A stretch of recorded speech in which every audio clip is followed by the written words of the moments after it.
maanta muuqaalka aan rabo inaan kula wadaago waxa uu ku saabsan yahay arrin aad loola yaaban yahay oo ka dhacday dalka Ingiriiska gaar ahaan caasimadda London xaafadda la yiraahdo Newham. Horraantii sanadkan waxaa la soo dhigay meel baag ah cunug yar oo dhashay, weliba la sheegay inuu dhashay saacado ka hor intaan la soo dhigin meesha. Waxaa lagu soo duuduubay bac, halkaas ayaana la soo dhigay. Waxaana arkay oo la kulmay nin ay wata oo xilli hore subaxdii ku lugeynayay baagga ama ku jimicsanaya. Kabacdina wuxuu wargeliyey booliska iyo weliba qolyaha socialka ee carruurta ama ilmaha qaabilsan. Sidii ayaa lagu qaaday cunugii, isbitaalna lagu geeyey.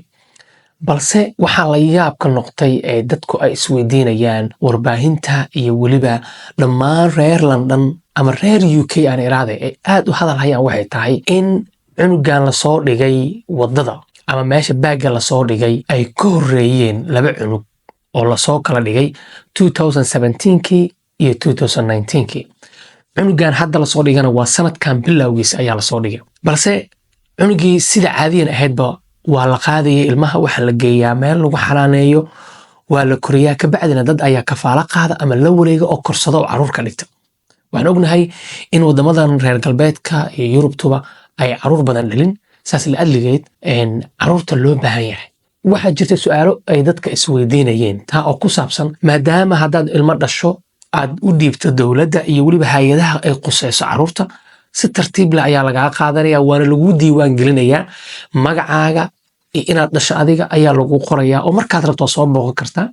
Dad ayaana korsanaya oo waalid ka dhiganaya. Laakiin maxaa sababi kara in cunug inta hooyo dhasho hooyadaas ay soo tuurto bannaanka dhigto iyadoo ay ku nooshahay qaaradda Yurub gaar ahaan Ingiriiska, oo aan ognahay in carruurtu korriinadooda hadday ku dhibto aad si tartiiba isaga dhiibayso oo ay u baahan yihiin dad u baahan iyo dowladduba ay dhaqaalo iyo hay'ado ay qaabilsan yihiin inay xanaaneeyaan carruurtaas. Balse dulucda sheekada waxay taan raba inaan kula wadaago cunugii horraantii sanadkan la soo dhigay 2024ga waxaa ka horreysay laba cunug hore. Waxaa la baaray DNA-ga ilmaha saddexda cunug waa 2017, 2019 iyo 2024.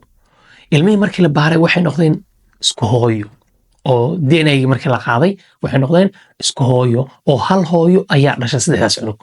Waana arrin booliiska ay aad ula fajaceen oo aad ula yaabeen. Kaaga sii daran waxaa la sii baaray inay ilmahan yihiin isku aabbo.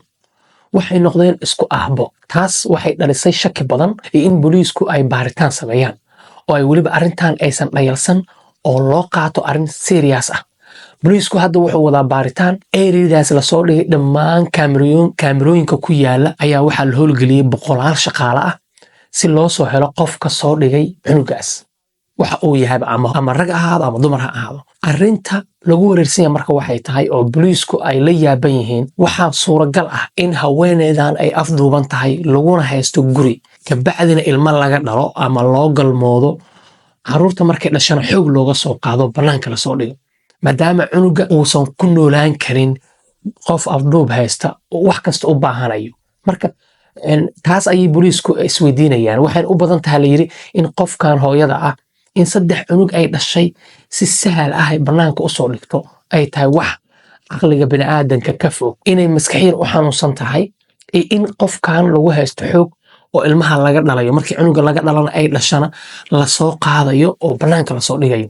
Booliisku hadda waxay wadaan baaritaan, raadraac iyo guryaha eeridaas ku yaalo ay maalinba dhowr guri ay albaabada u garaacayaan oo ay baarayaan. Arrintan waa arrin ku cusub dalkan Ingiriiska oo aan hore uga dhicin, waxayna tahay waxyaabaha dadka caqliga saliimka leh ama dadka inta badan qurbaha ku nool aysan laga filanin intooda badan, maadaama carruurtan la og yahay in waddankan xanaano gooniya la siinayo. Weli booliisku maysan helin wax raadraac ah ama wax xog ah oo ku saabsan carruurtan cidda dhashay iyo cidda meesha soo dhigtay. Wixii ku soo kordhaa waxaan rajeynayaa insha Allah inaad channelkeena aad kala socon doonto iyo pagekeena Facebookga haddii Allah awoodda raali ka noqdo. Waxaan idinkaga tegaynaa Soomaaliya nabad.